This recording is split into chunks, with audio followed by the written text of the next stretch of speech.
എനിക്ക് നല്ല നടുവേദനയുണ്ട്. ഞാനിതൊരു സർജൻ്റെ അടുക്ക പോയാൽ നമുക്ക് സർജറി ചെയ്യാം. ഞാനിത് ഫിസിയോതെറാപ്പിസ്റ്റിൻ്റെ അടുക്ക പോയാൽ നമുക്കിത് റീഹാബിലൂടെ ശരിയാക്കാമെന്ന് പറയാം. If I go to an Ayurvedic clinic നമുക്കിത് തിരുമ്മി ശരിയാക്കാമെന്ന് പറയും. ഞാൻ ഇത് തന്നെ ഒരു ഓർത്തോ ഡോക്ടറിൻ്റെ അടുക്ക പോയാൽ മെഡിസിൻസ് പെയിൻ മെഡിസിൻ വരും. ഒരു പേഷ്യൻ്റായ ഞാൻ ഇതിൽ എന്ത് വിശ്വസിക്കണം? സ്പോർട്സ് അത്ലറ്റ്സ് ആയിട്ടുള്ള റൊണാൾഡോ, വിരാട് കോഹ്ലി ഇന്ന് ഇവരെ പോലുള്ള ഒരു സ്പോർട്സ് റീഹാബ്സ് യൂസ് ചെയ്തത് കണ്ടിട്ടുണ്ട്. എന്താണ് ശരിക്കും ഈ സ്പോർട്സ് റീഹാബ്? സാധാരണക്കാർക്ക് ഇത് പോസിബിൾ ആണോ? ഇതിനെക്കുറിച്ച് സംസാരിക്കാനായി doctor Anas and Hari active ബേസിൻ്റെ സാരഥികളാണ് നമ്മോടൊപ്പം ഉള്ളത്. Welcome to ABC Malayalam. This video is powered by myG future. എന്താണ് ആക്റ്റീവ് ബേസ് എന്ന് പറഞ്ഞാൽ, അല്ലെങ്കിൽ എന്താണ് ഈ സ്പോർട്സ് റിക്കവറി ഫെസിലിറ്റി എന്ന് പറഞ്ഞാൽ? നമ്മളൊരു കംപ്ലീറ്റ് റിക്കവറി ഫോർമാറ്റ് ആണ് നമ്മൾ ചെയ്തിരിക്കുന്നത്. Of course medical is one side of things and the most important side of things. അതിനേക്കാൾ ഉപരി ഒരു അത്ലീറ്റ്, ഇഞ്ചേർഡ് ആകുന്ന ഒരു അത്ലീറ്റ് അല്ലെങ്കിൽ ഇഞ്ചേർഡ് ആകുന്ന ഒരു വ്യക്തിയെ completely return to daily living activities അല്ലെങ്കിൽ റിട്ടേൺ ടു സ്പോർട്സ്, കളിക്കാൻ പ്രാപ്തരാക്കുകയാണ്. പിന്നെ ഇതാണ് നമ്മുടെ ഫോക്കസ്. ഇപ്പോൾ നമ്മളിപ്പോൾ പറയുന്നത് പല വീഡിയോസ് നമ്മൾ കണ്ടിട്ടുണ്ട്. അതായത് ഇപ്പോൾ റൊണാൾഡോ ആണെങ്കിലും വിരാട് കോഹ്ലി ആണെങ്കിലും സ്വിമ്മിംഗ് പൂളിൽ നടക്കുന്നു, അവർ ഓടാൻ ശ്രമിക്കുന്നു, അല്ലെങ്കിൽ ഈ ഒരു ഒരു ട്രീറ്റ്മെൻറ്റിൻ്റെ ഭാഗമായിട്ട് അവർ റീഹാബിലാണെന്ന് പറയുന്നു. പക്ഷേ ശരിക്കും ആ പ്രോസസ്സ് ശരിക്കും എന്താണ്? ഈ നമ്മളിപ്പം നമുക്കൊരു കാലിൽ ഒരു ഫ്രാക്ചർ ഉണ്ടായിക്കഴിഞ്ഞാൽ നമ്മൾ യൂഷ്വലി കാണുന്ന ട്രീറ്റ്മെൻറ്റ് പ്രൊസീജിയേഴ്സ് ആയിരിക്കില്ല ചിലപ്പോൾ കാണാറുള്ളത്. അതെന്തൊക്കെയാണ് ആ പ്രോസസ്സ് വരുന്നത്?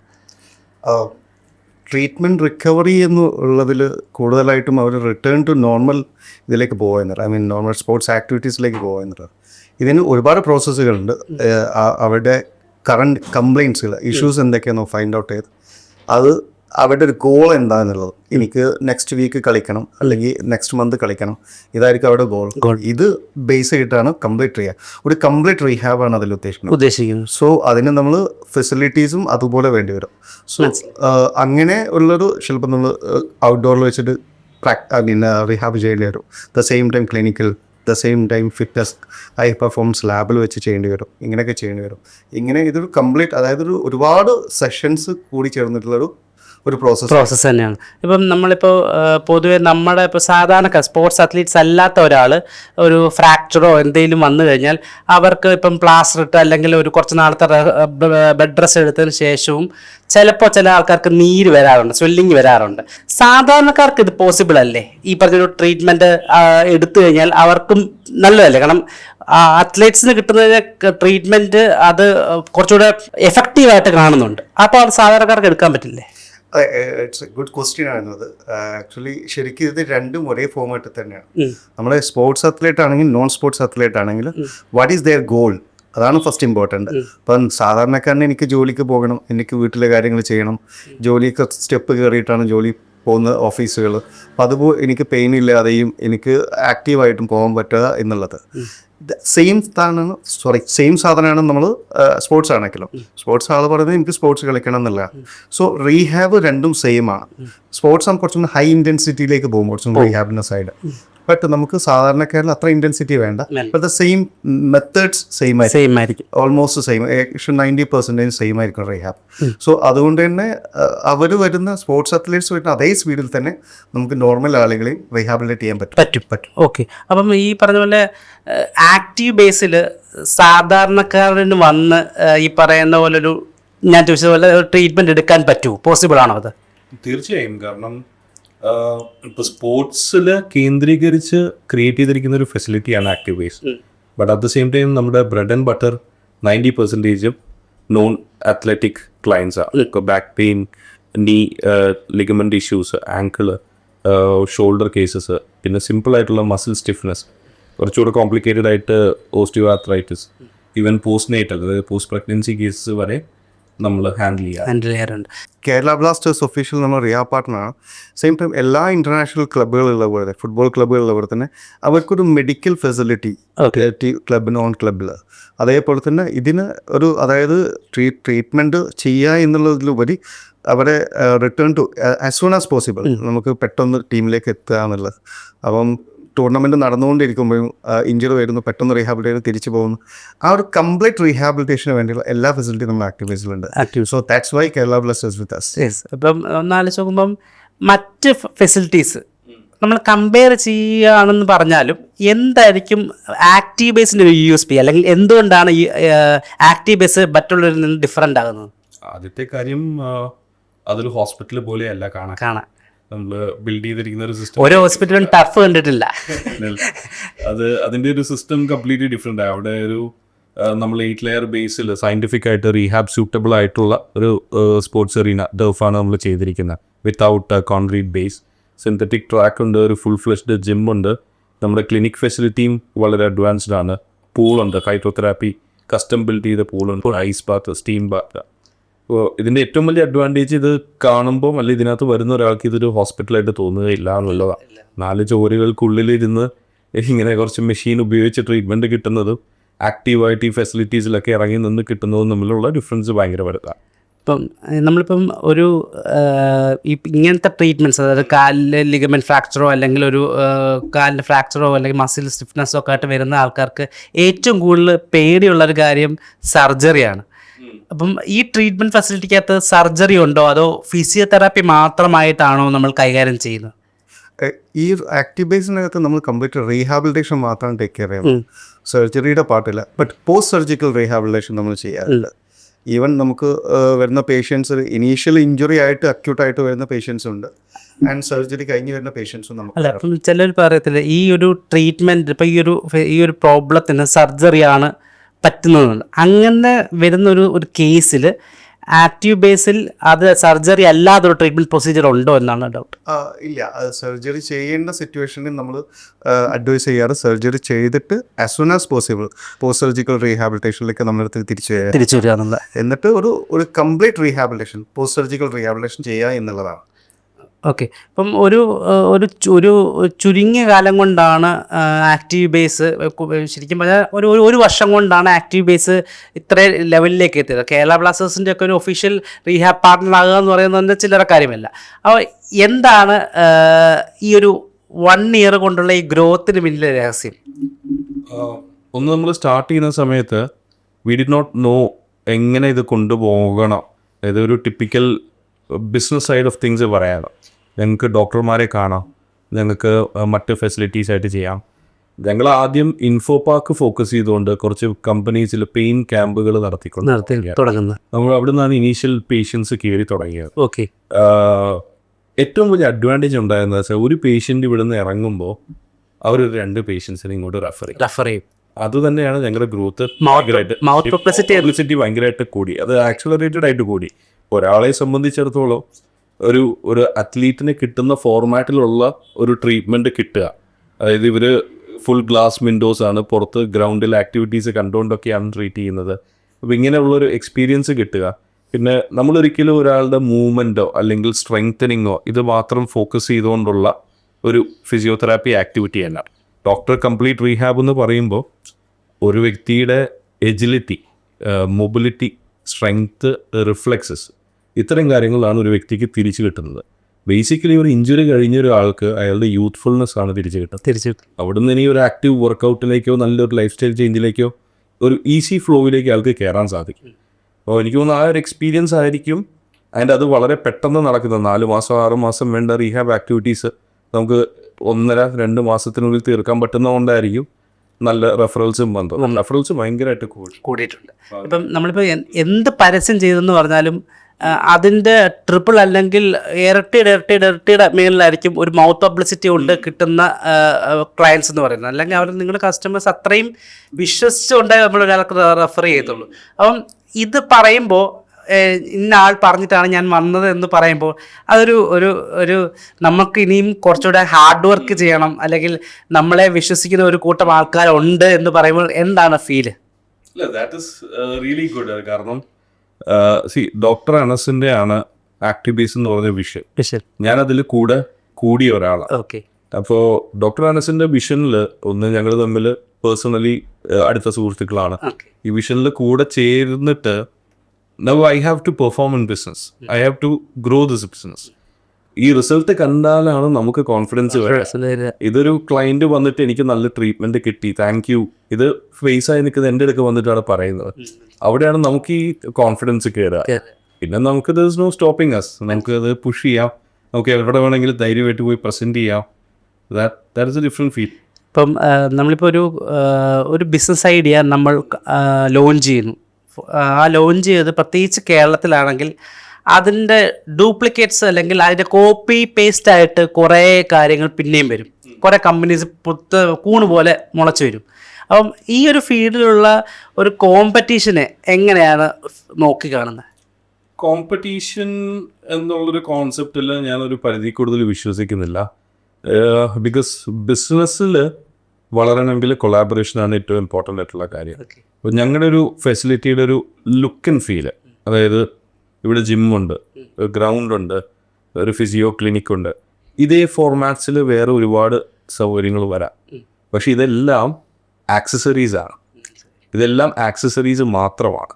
ഒരു പേഷ്യൻറ്റിനെ സംബന്ധിച്ചിടത്തോളം ഈ ആക്സസറീസ് നമ്മൾ യൂസ് ചെയ്യുമ്പോഴും അവിടുത്തെ USP അയാൾക്ക് വേണ്ടി ക്രിയേറ്റ് ചെയ്യുന്ന പ്രോട്ടോക്കോൾ ഓരോ വ്യക്തികൾക്കും ക്രിയേറ്റ് ചെയ്യപ്പെടുന്ന പ്രോട്ടോക്കോളാണ്.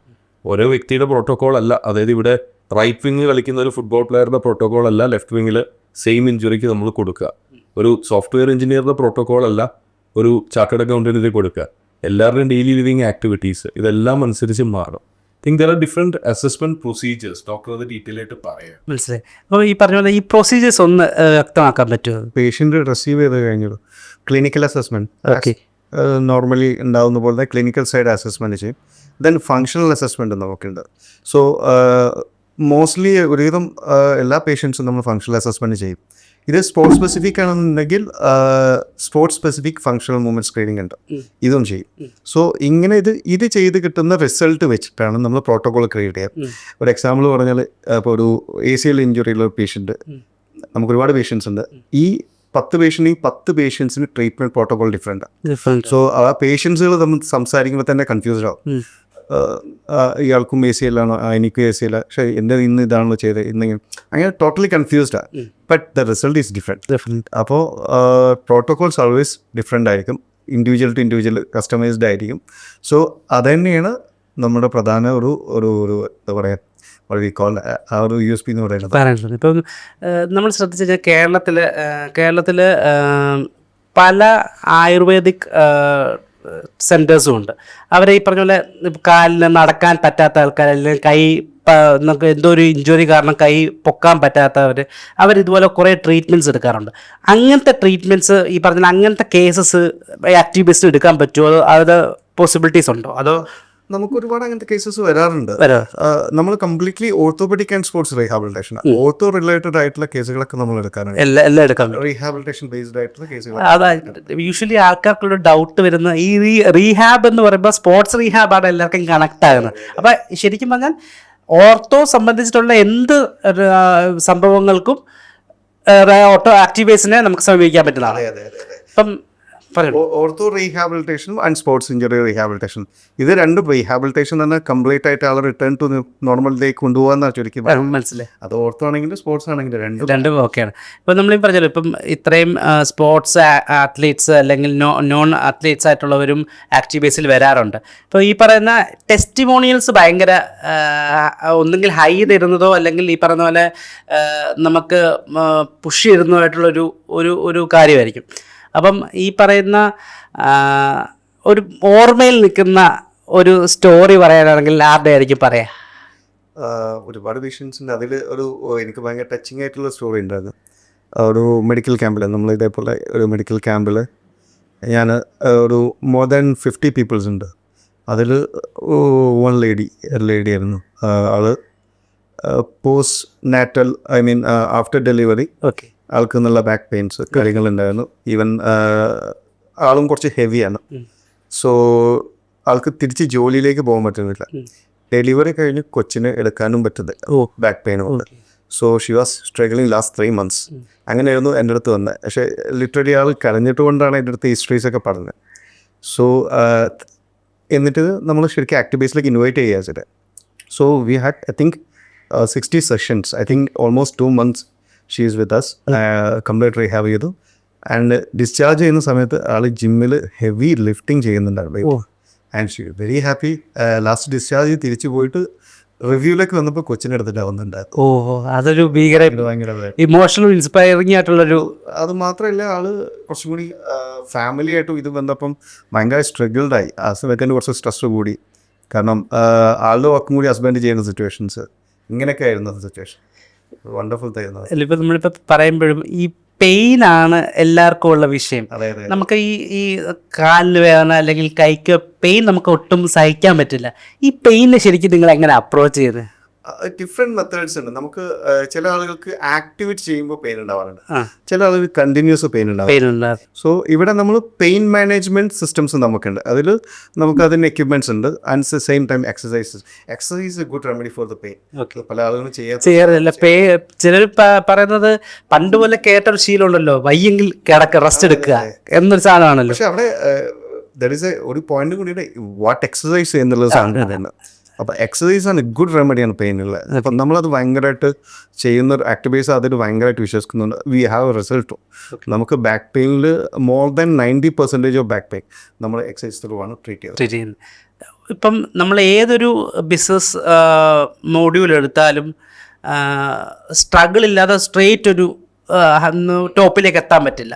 എന്തായിരിക്കും ആക്റ്റീവ് ബേസ് നേരിടുന്നൊരു ചലഞ്ച് എന്തായിരിക്കും? ഞാനിപ്പോൾ ഒരു പേഷ്യൻ്റ് ആണെന്ന് വിചാരിക്കാം, എനിക്ക് നല്ല നടുവേദനയുണ്ട്. If I go to an Ayurvedic clinic, നമുക്കിത് തിരുമ്മി ശരിയാക്കാൻ പറയും. ഞാൻ ഇത് തന്നെ ഒരു ഓർത്തോ ഡോക്ടറിൻ്റെ അടുക്ക പോയാൽ എനിക്ക് മെഡിസിൻസ് തരും, പെയിൻ മെഡിസിൻ വരും.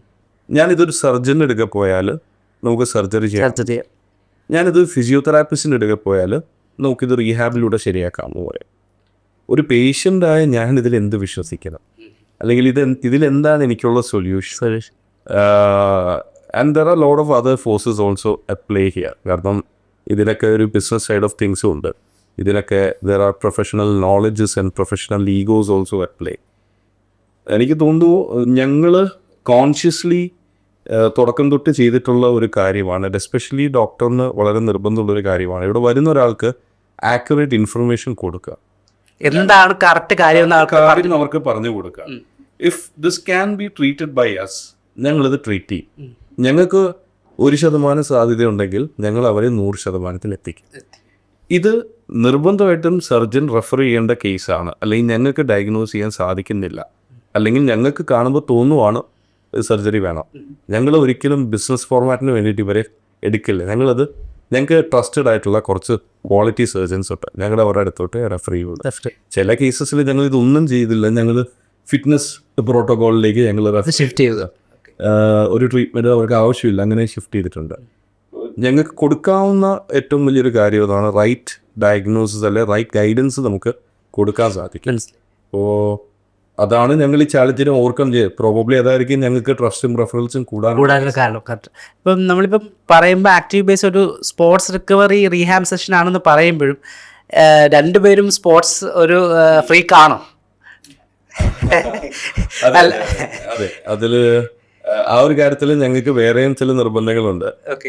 അവിടുത്തെ സ്റ്റാഫ് മെമ്പേഴ്സ് എല്ലാവരും എന്തെങ്കിലും ഒരു സ്പോർട്സ് എക്സ്പീരിയൻസ് ഉണ്ടാവണം. ഒരു സ്പോർട്സ് റീഹാബ് അല്ലെങ്കിൽ ഓർത്തോ തരത്തിൽ വരുന്ന എന്ത് ഇഷ്യൂസും നമുക്ക് നേരെയാക്കാം, അല്ലെങ്കിൽ നമുക്ക് പറ്റുന്നത് നമുക്ക് ചെയ്യാൻ പറ്റും, 100% ചെയ്യാൻ പറ്റുന്ന കോൺഫിഡൻസ് ഉണ്ടല്ലോ. അത് ഇപ്പം ഒരു ഓവർ ദി ഇയർ കിട്ടിയതായിരുന്നു. അപ്പോൾ സ്റ്റാർട്ടിങ്ങിൽ ഈ പ്ലാൻ ഉണ്ടായിരുന്നു, ഈ ഒരു സ്ട്രാറ്റജി ഫിക്സ്ഡ് ആയിരുന്നു. കാരണം നമ്മൾ ഇത് തുടങ്ങുന്നതിന് മുമ്പ് തന്നെ നമ്മൾ ഈ ആക്ടിവേസിൻ്റെ വിഷൻ കുറച്ച് ഒരു ബിഫോർ കൊറോണ ആണ്, കോവിഡിന് മുമ്പായിട്ട് തന്നെ ഈ ഒരു വിഷൻ ഉണ്ടായിരുന്നു. ഈ പ്ലാനിലേക്ക് ഒരു കംപ്ലീറ്റ് റീഹാബ് സെൻറ്റർ എന്നുള്ളത്. പക്ഷേ അതിൽ പിന്നെ അത് കുറച്ചും കൂടി എക്സ്പാൻഡഡ് ആയി. ബട്ട് ദ പ്രോട്ടോകോൾ അന്നേ ക്രിയേറ്റ് ചെയ്ത് എങ്ങനെ ട്രീറ്റ് ചെയ്യണം പേഷ്യൻറ്റിനെ, എങ്ങനെ പേഷ്യൻറ്റിനെ നമ്മൾ റിസൾട്ട് കൊടുക്കുന്നത് അന്നേ പ്ലാൻഡാണ്. സോ അത് കുറച്ച് ഇലാബറേറ്റ് ചെയ്തൊന്നുമില്ലല്ലോ. അപ്പോൾ ഇലാബറേറ്റ് ചെയ്തപ്പോൾ കുറച്ചും കൂടി നമുക്ക് ഫെസിലിറ്റി, ഈവൻ ദോ നമുക്ക് ക്ലിനിക്കിലാണെങ്കിലും മിഷനറീസ് ഒരുപാടില്ലെങ്കിലും ഒരു ഫിക്സഡ് പ്രോട്ടോകോൾസ് ഉണ്ട് നമ്മളുടെ അടുത്ത്, ഒരു exercise protocols. And we are documented, നമ്മൾ ഡിജിറ്റലിയും ഹാർഡ് കോപ്പീസിൽ ഡോക്യുമെൻ്റ് ചെയ്യുന്ന protocols. So patient to patients ഇത് വരുന്നതനുസരിച്ച് റെഫറൻസിനും കാര്യങ്ങൾക്കൊക്കെ ആയിട്ട് സ്റ്റാഫിന് യൂസ് ചെയ്യാൻ പറ്റും. സോ ഇപ്പോൾ നേരത്തെ പറഞ്ഞ പോലെ തന്നെ സർജറിയുടെ കേസുകളാണെങ്കിലും നമ്മൾ ഒരു ടീം നമുക്ക് നല്ല സർജൻസ് നമ്മുടെ അടുത്തുണ്ട്. അപ്പോൾ നമ്മൾ കറക്റ്റ് ഗൈഡൻസ് കൊടുക്കുക എന്നുള്ളതാണ്. ആ ഗൈഡൻസ് കൊടുത്ത് നമുക്ക് ചെയ്യാൻ പറ്റുന്ന സാധനം നമ്മൾ പ്രോട്ടോകോൾ വെച്ച് ട്രീറ്റ്മെൻറ്റ് ചെയ്യും. ഇപ്പോൾ നമ്മളിപ്പം ആക്റ്റീവേഴ്സ് നമ്മളിപ്പോൾ പറയുമെങ്കിലും അതിൻ്റെ ജേർണി രണ്ടുപേരുടെയും ഡിഫറെൻ്റ് ആയിരിക്കും. ഡോക്ടർ അനസിൻ്റെ പോയിന്റ് ഓഫ് വ്യൂവിൽ ആ ജേർണി എങ്ങനെ നോക്കിക്കാണുന്നത്? It was A long journey. അത് ഞാൻ ഒരുപാട് സ്ഥലങ്ങൾ വർക്ക് ചെയ്തിട്ടുള്ളതാണ്. ഐ മീൻ ഇന്ത്യയിലാണെങ്കിലും പല സിറ്റീസിലും വർക്ക് ചെയ്യുന്നുണ്ട്, ആൻഡ് അബ്രോഡ് വർക്ക് ചെയ്യുന്നുണ്ട്. So I visit a lot of places. അവിടെ പല സ്ഥലങ്ങളിലും കണ്ട ചെറിയ ചെറിയ ഫെസിലിറ്റീസ്, ഈ ഫെസിലിറ്റീസാണ് എന്നെ എന്തുകൊണ്ട് ഇത് ഒരു സ്ഥലത്തേക്ക് കൊണ്ടുവന്നുകൂടാ. സോ ഈ സാധനം ഈ ഒരു ഫെസിലിറ്റീസിന് ഒന്നിച്ച് കൊണ്ടുവന്നു കഴിഞ്ഞാൽ ഓഫ് കോഴ്സ് നമുക്കൊരു കംപ്ലീറ്റ് റീഹാബ് സെൻറ്റർ ക്രിയേറ്റ് ചെയ്യാൻ പറ്റും. സോ ട്രാവൽ ലോട്ട്, ഒരുപാട് സ്ഥലങ്ങൾ പോയിട്ട് ഇത് അസസ് ചെയ്തു, കണ്ടു, പഠിച്ചും. ഈവൻ ദോ ആക്ടിവേഴ്സിൻ്റെ കൺസ്ട്രക്ഷൻ സമയത്ത് പോലും I was present. Even each and everything, even സ്റ്റെപ്പിൻ്റെ ഹൈറ്റ് വരെ നമ്മൾ മെഷർ ചെയ്ത്, ഈവൻ വീൽ ചെയർ വരെ നമുക്ക് സ്റ്റെപ്പ് ഹൈറ്റിലൂടെ ഷിഫ്റ്റ് ചെയ്തിട്ട് കൊണ്ടുപോകാൻ പറ്റും. അത്രയും മൈന്യൂട്ടായിട്ടുള്ള കാര്യങ്ങൾ, ഡീറ്റെയിൽ ആയിട്ട് കാര്യങ്ങൾ നമ്മൾ നോക്കിയിട്ട് ചെയ്തിട്ടുണ്ട്. സോ കൺസ്ട്രക്ഷനിലും ഡിസൈൻസിലും അതേപോലെ ഇൻറ്റീരിയറിലും എല്ലാത്തിലും, ഈവൻ നമ്മൾ ഫ്ലോർ വരെ നമ്മൾ വുഡൻ ഫ്ലോർ ചെയ്തില്ല, പേഷ്യൻസിന് റീഹാബ് പ്രോപ്പർ ക്ലിയർ ആയിട്ട് ചെയ്യാൻ വേണ്ടി. സോ അത്രയും എല്ലാ കാര്യങ്ങളും ഡീറ്റെയിലിംഗ് ഉണ്ടായിരുന്നു ഭയങ്കരമായിട്ട്. അത് ട്രീറ്റ്മെൻറ്റിൻ്റെ കളറിലെ തന്നെ ഇതിൻ്റെ ഒരു ക്രിയേറ്റിവിറ്റിയിലും അതുണ്ടായിരുന്നു. ആക്ടിവേഷൻ എന്നുള്ളൊരു ഫെസിലിറ്റി ക്രിയേറ്റ് ചെയ്യുന്നതിലും ആ ഒരു വിഷനും അങ്ങനെ തന്നെ. പക്ഷെ നമുക്കൊരു ലോങ് വിഷനാണ് ഉള്ളത്. വി ആർ സ്റ്റിൽ സ്റ്റാർട്ട് ചെയ്ത് തുടങ്ങിയിട്ടുള്ളൂ. അപ്പോൾ നമുക്ക് ഇനി ഒരുപാട് സഞ്ചരിക്കാൻ. അപ്പം ഒരു ഫ്രണ്ട് വന്ന് ഒരു ഐഡിയ പറയുമ്പോൾ നമുക്ക് ഓക്കെ മ്യൂച്വൽ ഇൻട്രസ്റ്റ് ഉള്ള കാര്യമാണെങ്കിൽ പോലും നമുക്ക് അത് കേൾക്കുമ്പോൾ നമുക്ക് ആദ്യം വരുന്ന ഒരു ചോദ്യമുണ്ട് മനസ്സിൽ. എന്തായിരുന്നു ഡോക്ടർ അനസ് ഈ ഒരു കാര്യം പറഞ്ഞപ്പോൾ ആദ്യമായിട്ട് മനസ്സിലേക്ക് വന്ന ഒരു ഇമേജ്? ഒന്ന്, ഞങ്ങളെ കണക്ട് ചെയ്യുന്ന ഏറ്റവും വലിയ കാര്യം, ഞങ്ങൾ രണ്ടുപേരും വളരെ വലിയ ഫുട്ബോൾ ഫാൻസാണ്. ഫുട്ബോളിൽ ഞങ്ങൾ ശത്രുക്കൾ. ആരാണ് മാഞ്ചസ്റ്റർ യുണൈറ്റഡ് അല്ല, ഞാനൊരു തികഞ്ഞ Manchester United fan. Doctor Manchester യുണൈറ്റഡിനോട് തീരെ അപ്പോൾ അങ്ങനെ ഒരു ഫാക്ടർ അവിടെ ഉണ്ട്. But at the same time football അല്ലെങ്കിൽ ഗ്രാസ് റൂട്ട് ലെവലിൽ സ്പോർട്സിൽ ഒരു കുട്ടി വളർന്നു വരുന്ന സാഹചര്യം തൊട്ട്, അല്ലെങ്കിൽ ഡേ ടു ഡേ ലൈഫിൽ ഒരു വ്യക്തി എപ്പോഴൊക്കെയാണ് അവരുടെ വർക്കൗട്ട് നിർത്തിപ്പോവുക, അല്ലെങ്കിൽ സ്പോർട്സ് ആക്ടിവിറ്റീസ് നിർത്തിപ്പോവുക, ഇങ്ങനെയുള്ള ടോപ്പിക്കോട്ട് ഒരുപാട് ഞങ്ങൾ പണ്ട് തൊട്ടേ ഡിസ്കസ് ചെയ്യാറുണ്ട്. അപ്പോൾ ഇദ്ദേഹത്തിനെ സംബന്ധിച്ചിടത്തോളം ഈ വിഷന് വർഷങ്ങളുടെ പഴക്കമുണ്ട്. എന്നെ സംബന്ധിച്ചിടത്തോളം 1.5 കൊല്ലമേ ആയിട്ടുള്ളൂ ഞാൻ ഈ വിഷൻ്റെ പാർട്ടായിട്ട്. 1.5 കൊല്ലത്തിന് മുകളിലായിട്ടുള്ളൂ ഞാൻ ഈ വിഷൻ്റെ പാർട്ടായിട്ട്. ബട്ട് എൻ്റെ ജേർണി ഇതാണ്. വൺസ് ഇതിൻ്റെ പാർട്ട് ആയതിനു ശേഷം ഇന്ന് കാണുന്ന ആക്ടിവിറ്റീസിലേക്ക് വളർത്തുന്നിടത്താണ് എൻ്റെ ജേർണി ഇരിക്കുന്നത്. ആൻഡ് ഇനി അങ്ങോട്ട് ഉള്ള ആക്ടിവിറ്റീസ് എന്തായിരിക്കണം എന്നതും ഞങ്ങളൊരു group, of course we have very supportive external investors involve. അവർ വളരെ ആക്റ്റീവായിട്ട് ഇതിൻ്റെ എല്ലാ കാര്യങ്ങളും നോക്കുന്നുമുണ്ട്, നമുക്ക് വേണ്ട കാര്യങ്ങളിലേക്ക് അവർക്ക് ഗൈഡൻസ് തരുന്നുമുണ്ട്. അപ്പോൾ അവരുടെ ഒരു സപ്പോർട്ടോടും കൂടി നമുക്ക് മുന്നോട്ട് കൊണ്ടുപോകാൻ പറ്റും. ഇപ്പം ഞാനൊരു ഹൈപ്പോത്തറ്റിക്കൽ ചോദ്യം ചോദിക്കുകയാണ്. നെക്സ്റ്റ് 5 years കഴിഞ്ഞാൽ, ആഫ്റ്റർ 5 years ആക്ടിവിസ്റ്റിനെ എവിടെ പ്ലേസ് ചെയ്യാനാണ് ഹാരി ബ്രോ ഉദ്ദേശിക്കുന്നത്? അങ്ങനെ ചോദിച്ചാൽ ആക്ടിവിസ്റ്റിന് മൾട്ടിപ്പിൾ വിഷൻസ് ഞങ്ങൾ തുടക്കത്തിൽ ഡിസ്കസ് ചെയ്തിട്ടുണ്ട്. മെഡിക്കൽ സൈഡിലേക്ക് ചിന്തിച്ചാൽ ഇപ്പം നമ്മളൊരു കംപ്ലീറ്റ് റീഹാബ് സെൻറ്ററാണ്. ഞങ്ങൾക്കതൊരു കംപ്ലീറ്റ് ഓർത്തോപെഡിക് സൊല്യൂഷൻ കൊടുക്കുന്ന ഒരു സെൻറ്ററാക്കി മാറ്റിയാൽ കൊള്ളാമെന്ന് ആഗ്രഹം. അതായത് ഇൻക്ലൂഡിങ് സർജറിയും റീഹാബും എല്ലാ പ്രശ്നങ്ങളും നമുക്ക് അവിടെ ക്ലിയർ ചെയ്യാൻ പറ്റുന്ന ഇൻറ്റഗ്രേറ്റഡ് മെഡിസിൻ അല്ല ഞങ്ങൾ ഉദ്ദേശിക്കുന്നത്, ബട്ട് സ്പോർട്സ് ആൻഡ് ഓർത്തോപെഡിക്കിലെ കംപ്ലീറ്റ് സൊല്യൂഷൻ. ഇനി അതുണ്ട്. അത് കൂടാതെ ആക്ടിവേസിൻ്റെ പെയിൻ മാനേജ്മെൻറ്റ് സർവീസസ് അല്ലെ റീഹാബ് സർവീസസ് ഒരുപാട് സ്ഥലങ്ങളിലേക്ക് സ്പ്രെഡ് ആവും. Because we have enquiries from all over India and abroad. അപ്പോൾ അങ്ങോട്ട് സ്പ്രെഡ് ഔട്ട് ചെയ്യുക എന്നുള്ളൊരു ഫാക്ടറും നമ്മൾ ചിന്തിക്കുന്നുണ്ട്. This is the medical side of things. പിന്നെ ഞങ്ങൾ പാഷനേറ്റ് ആയത് സ്പോർട്സിലായതുകൊണ്ട് സ്പോർട്സ് റിലേറ്റഡ് ആയിട്ട് ഒരു സ്പോർട്സ് പ്രൊമോഷണൽ ആക്ടിവിറ്റീസും സ്പോർട്സിനെ വളർത്താൻ വേണ്ടി നമുക്ക് എന്ത് ചെയ്യാം, അങ്ങനെ കുറച്ച് ഐഡിയാസും ഓഫ് കോഴ്സ് അതിൻ്റെ പുറമെ നമ്മൾ അത്ലറ്റിക് പെർഫോമൻസ് ലാബ്സ്, ഓക്കെ നമുക്ക് അത്ലറ്റ്സിനെ എങ്ങനെ കുറച്ചും കൂടിയും നമുക്ക് ഇന്ത്യയിൽ ലാക്ക് ചെയ്യുന്ന സാധനം അത് തന്നെയാണ്. അതെ ആക്സസബിൾ അല്ല, ഉണ്ട് നമുക്ക് ഫെസിലിറ്റി ആക്സസബിൾ അല്ല എല്ലാവർക്കും. അപ്പം അത് എല്ലാവർക്കും ആക്സസ് ചെയ്യുന്നുണ്ട്. ഇപ്പം ആക്റ്റീവ് ബേസ് സ്പോർട്സ് ആളുകൾക്ക് മാത്രമല്ല, എല്ലാ പബ്ലിക്കിനും നോർമൽ ആളുകൾക്കും അതേപോലെ തന്നെ എല്ലാ അത്ലറ്റ്സിനും ആക്സസബിൾ ആയിട്ടുള്ള എഫക്റ്റീവ് ആയിട്ടുള്ള ഒരു അത്ലറ്റിക് പെർഫോമൻസ് ലാബ്. ഓക്കെ, ഇതും ഒരു ആക്റ്റീവ് ബേസിൻ്റെ രീതിയിലുള്ള ഒരു ഐഡിയയാണ്. ഇപ്പം എപ്പോഴും നേരത്തെ പറഞ്ഞിരുന്നു ഡോക്ടർ അനസിൻ്റെ ഒരു വിഷനാണെന്ന് പറഞ്ഞിരുന്നു. അപ്പം ഈ ഒരു ജേർണിയിൽ എത്തി നിൽക്കുമ്പോൾ ഇപ്പോഴത്തെ ഉള്ള ഡോക്ടർ അനസ് ഇത് സ്റ്റാർട്ട് ചെയ്യാൻ പോകുന്ന ആദ്യത്തെ ഒരു കുറേ വർഷങ്ങൾക്ക് മുമ്പേ ഈ ഒരു ഐഡിയ മനസ്സിൽ തോന്നിയ ഡോക്ടർ അനസോട് കൊടുക്കുന്ന ഒരു അഡ്വൈസ് എന്തായിരിക്കും? അങ്ങനെ പറയുകയാണെങ്കിൽ നമ്മൾ ആക്ച്വലി കാരണം തുടങ്ങുന്ന സമയത്ത് കുറേ ചോദ്യങ്ങളുണ്ടാവും, കുറേ ഡൗട്ട്സ് ഉണ്ടാവും, എന്താണ് ഇത് ചെയ്യാൻ പറ്റുക എന്നുള്ള കാര്യങ്ങൾക്ക് വളരെ ഡൗട്ട്ഫുൾ ആയിട്ട് നിൽക്കുന്ന ഒരു മൊമെന്റ് കാണും. ആ മൊമെന്റിലെ ഡോക്ടർ അനസിനോട് ഇപ്പോഴത്തെ ഡോക്ടർ അനസ് എന്ത് മറുപടി കൊടുക്കും? ഇതൊരു കറേജ് ആയിരുന്നു. കാരണം ഇത്രയും വലിയൊരു ഫെസിലിറ്റി ഇപ്പം ഞാനിപ്പോൾ നമ്മൾ എൻ്റെ കൂടെയുള്ള ഇൻവെസ്റ്റേഴ്സ് ആയിട്ടുള്ള എൻ്റെ പാർട്ട്നേഴ്സ് ആയിട്ടുള്ള അവരൊക്കെ ഞാനിത് അത് എക്സ്പ്രസ് ചെയ്യുമ്പം ഇത് വേറെ ആരും ചെയ്യാൻ പറ്റാത്തത് എന്നുള്ളതൊന്നുമില്ല. ബട്ട് അവിടെ ഒരു കറേജ് വേണം ഇതിങ്ങനെ ചെയ്യണമെന്നുണ്ടെങ്കിൽ. കാരണം it's a huge facility and it big investment to.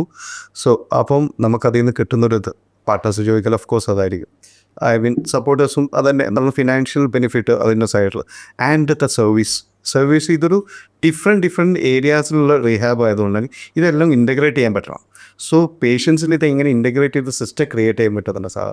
ഇതൊക്കെയാണ് സ്റ്റാർട്ടിങ്ങിൽ ഉണ്ടായിരുന്ന ഭയങ്കരമായിട്ടുള്ളൊരു ടെൻഷൻസ്. സോ വൺസ് ഇന്നായി തുടങ്ങി നമുക്ക് അതിന് സപ്പോർട്ടിങ് ടീംസ് വന്നു തുടങ്ങി. സോ ടീംസിനെ നമ്മൾ നന്നായിട്ട് ഈവൻ ഒരു സ്റ്റാഫിന് വേണ്ടി നമ്മൾ മോർ ദാൻ 40 ഇൻ്റർവ്യൂസ് ഒക്കെ ചെയ്തിട്ടുണ്ട്. സോ അത്രയും നോക്കിയിട്ട് തന്നെ എടുക്കാറ്. സോ അങ്ങനെ നല്ല ഗുഡ് ടീം വന്നു തുടങ്ങി. അപ്പോൾ അന്ന് ഉണ്ടായിരുന്ന ഓരോ ടെൻഷൻസ് നമ്മൾ സിസ്റ്റം വന്നു തുടങ്ങി, ടീം വന്നു തുടങ്ങിയപ്പോൾ ഒക്കെ സെറ്റാക്കി. At the same time the business സൈഡും കാര്യമായിട്ട് ടേക്ക് കെയർ ചെയ്ത് തുടങ്ങി. അപ്പോൾ ആ സൈഡിലേക്ക് കംപ്ലീറ്റ് ആയിട്ട് എൻ്റെ പല ഭാഗങ്ങൾ മാറി സെപ്പറേറ്റ് ചെയ്ത് വന്നു തുടങ്ങി. സോ അപ്പോൾ അതിൽ ഇപ്പോൾ കുറച്ചും കൂടി റിലീവ് ചെയ്ത് ഇങ്ങനെ വന്നുകൊണ്ട് ഇപ്പോൾ പല കാര്യങ്ങൾക്ക് ടീമായി തുടങ്ങി. ഓക്കെ, യൂഷ്വലി ഒരാൾക്ക് സാധാരണക്കാരുടെ പോയിന്റ് ഓഫ് വ്യൂ ചിന്തിക്കുകയാണെങ്കിൽ ഒരാൾക്ക് ഇപ്പോൾ ഒരു കാലുവേദന വരികയാണ്, അപ്പോൾ ഒരു ഡോക്ടറെ കാണുമ്പോഴത്തേക്ക് ഒരു മരുന്നായിരിക്കും ആദ്യം ഡോക്ടർ സജസ്റ്റ് ചെയ്യുന്നത്. മരുന്ന് കഴിക്കുന്നു, പെയിൻ കുറഞ്ഞു കഴിഞ്ഞാൽ മരുന്ന് നിർത്തി നമ്മൾ എന്താണോ നമ്മുടെ ആക്ടിവിറ്റി അതിലേക്ക് മാറും. പക്ഷേ കുറച്ച് കഴിയുമ്പോഴത്തേക്ക് ഈ പെയിൻ തിരിച്ചു വരും. പക്ഷേ അപ്പോൾ ശരിക്കും ആ പെയിൻ പോകുന്നുണ്ടോ ഇല്ലയോ എന്ന് ചോദിച്ചാൽ നമ്മൾ ചിലപ്പോൾ പെയിൻ കില്ലറായിരിക്കും നമ്മൾ കഴിച്ചത്, തൽക്കാലത്തേക്കുള്ള ഒരു പെയിൻ്റെ ശമനമായിരിക്കും അപ്പോൾ നടക്കുന്നത്. ശരി, അപ്പോൾ അങ്ങനത്തെ കേസുകളിൽ ആക്റ്റീവ് ബേസിന് എന്ത് റോളാണ് വഹിക്കാനുള്ളത്? അതിൽ മേജർ റോള് ഈ ഇനീഷ്യൽ നമ്മൾ അസസ്മെൻറ്റിൽ വൈ ദിസ് പെയിൻ, ഈ പെയിൻ എന്തുകൊണ്ട് വന്നു എന്നുള്ളത് പ്രോപ്പറായിട്ട് അസസ് ചെയ്യണം. അതിന് ചിലപ്പോൾ നമ്മൾ ടെക്നിക്കൽ അസസ്മെൻറ്റ് നടത്തും, ബയോമെക്കാനിക്കൽ അസസ്മെൻറ്റ് നടത്തും. ഈ അസസ്മെൻറ്റ് എടുത്തിട്ട് പെയിൻ്റെ എന്തുകൊണ്ടാണ് വന്നതെന്ന് ഫൈൻഡ് ഔട്ട് ചെയ്യും. ഓഫ് കോഴ്സ് പെയിനെ നമുക്ക് മാറ്റണം, പെയിന് മാറ്റിയെടുക്കുക എന്നുള്ള സാധനം ഫസ്റ്റ് ഇനീഷ്യലി. സോ പെയിൻ പല ആളുകളും ചെയ്യാറുള്ളൊരു സിറ്റുവേഷൻ ഇതാണ്. അതായത് പെയിൻ മാറിക്കഴിഞ്ഞാൽ അവർ ട്രീറ്റ്മെൻറ്റ് നിർത്തും. സെയിം നേരത്തെ പറഞ്ഞ പോലെ തന്നെ മെഡിസിൻ കഴിച്ചിട്ട് പെയിൻ മാറി അവരത് നിർത്തും. സോ ശരിക്കും ഈ കംപ്ലീറ്റ് റീഹാബ് എന്ന് പറഞ്ഞാൽ അതല്ല. പെയിൻ മാറിയ മാത്രം അല്ല, പെയിൻ മാറി അത് റിട്ടേൺ ടു അവർ നോർമൽ ലൈഫിലേക്ക് without any other recurring pain. അതായത് ചിലപ്പോൾ ഒരു ആഴ്ച കഴിഞ്ഞ് 2 ആഴ്ച കഴിഞ്ഞ് 3 ആഴ്ച കഴിഞ്ഞ് പെയിൻ തിരിച്ചു വരാത്ത രീതിയിൽ അവരെ എന്തുകൊണ്ട് ആ പെയിൻ ഉണ്ടായി എന്നുള്ള റീസണിനെ ബ്രേക്ക് ചെയ്ത് അതിനെ ഫൈൻഡ് ഔട്ട് ചെയ്ത് അതിനും ട്രീറ്റ് ചെയ്തു, പെയിനും ട്രീറ്റ് ചെയ്തു നോർമൽ ലൈഫിലേക്ക് തിരിച്ചു പോകാനുള്ളൊരു path. That is a complete rehabilitation. പല ആളുകളും പൊതുവെ ആൾക്കാർ വരാനുള്ള സാധനങ്ങൾ മെയിൻലി കണ്ടിട്ടുള്ളത് നേരത്തെ പറഞ്ഞ പോലെ തന്നെ ഫ്രാക്ചർ ആയി കഴിഞ്ഞിട്ട് ഡോക്ടർ വരെ ഒരാഴ്ച ബെഡ് റെസ്റ്റ് ചെയ്യണം എന്ന് പറയും. പക്ഷേ അത് ചിലപ്പോൾ ആൾക്കാർ അത് ചെയ്യാതെ ഡയറക്റ്റ്ലി വർക്കിലേക്ക് അല്ലെങ്കിൽ എന്താണോ നമ്മുടെ ആക്ടിവിറ്റിയിലേക്ക് പോകും. പക്ഷെ അത് കഴിയുമ്പോഴത്തേക്ക് പെട്ടെന്ന് കാലുവേദന വരും, പിന്നെ ആരെങ്കിലും പറയും വൈദ്യൻ്റെ അടുത്ത് കൊണ്ട് തിരുമിക്കണം എന്ന് പറയും. അതാണ് ശരിക്കും അപ്പോൾ കാരണം നമ്മളിപ്പോൾ ഈ ട്രീറ്റ്മെൻറ്റ് എടുത്തു കഴിഞ്ഞാൽ അതിൻ്റെ ഫുൾ കോഴ്സ് മാറ്റിയാലേ ഇത് കുറയത്തുള്ളൂ. അതെ, ഫുൾ കോഴ്സ് ആയിട്ട് തന്നെ ചെയ്യണം, എന്നാലേ കംപ്ലീറ്റ് റീഹാബിലേ ആവുള്ളൂ. അപ്പോഴേ നമുക്ക് റിക്കറൻസ് കുറയുള്ളൂ, തിരിച്ചു വരാതെ ഇരിക്കുള്ളൂ.